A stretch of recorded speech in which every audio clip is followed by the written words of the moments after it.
حضرت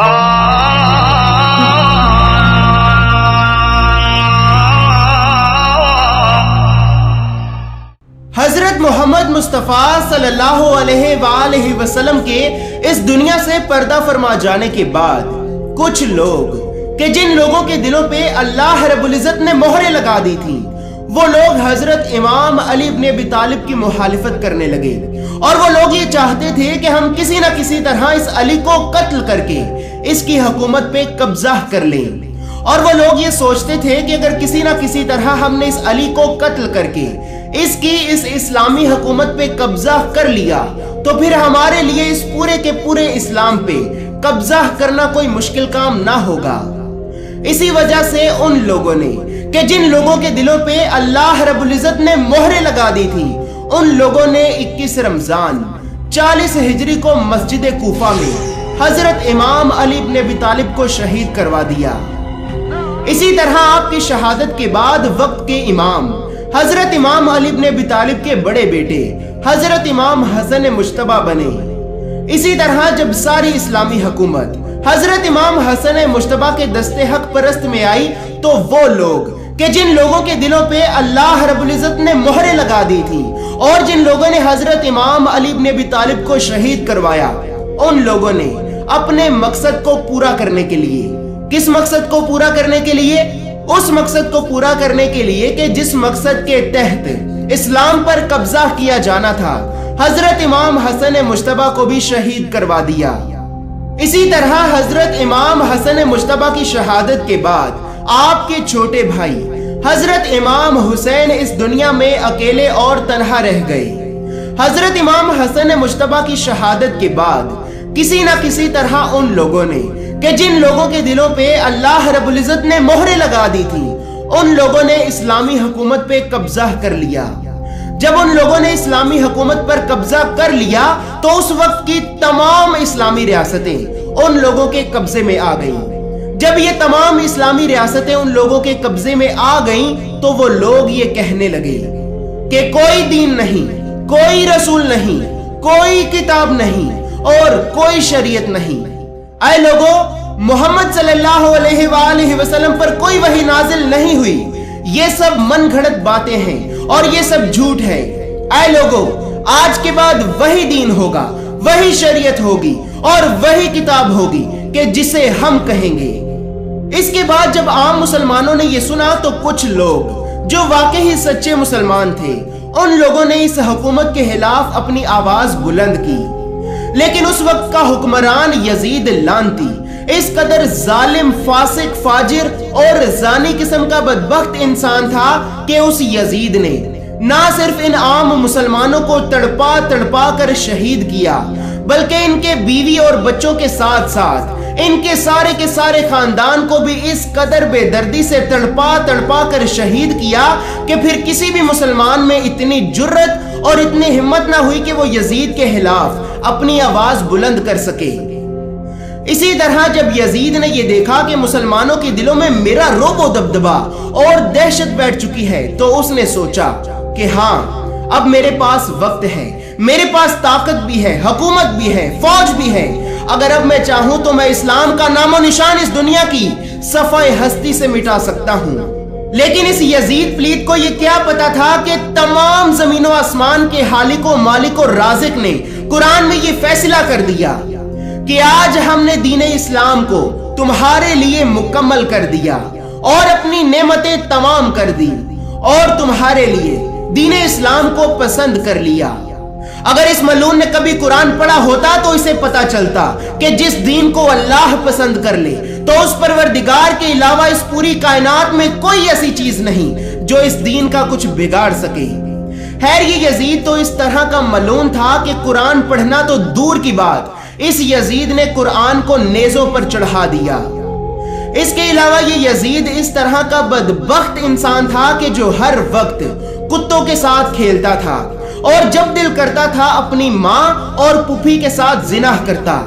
یہ وہی یزید تھا کہ جس یزید نے سرزمین مکہ مکرمہ میں خانہ کعبہ پر آگ کے پتھروں کی بارش کروائی اور مسجد نبوی میں 3 دن تک اپنے گھوڑے باندھے رکھے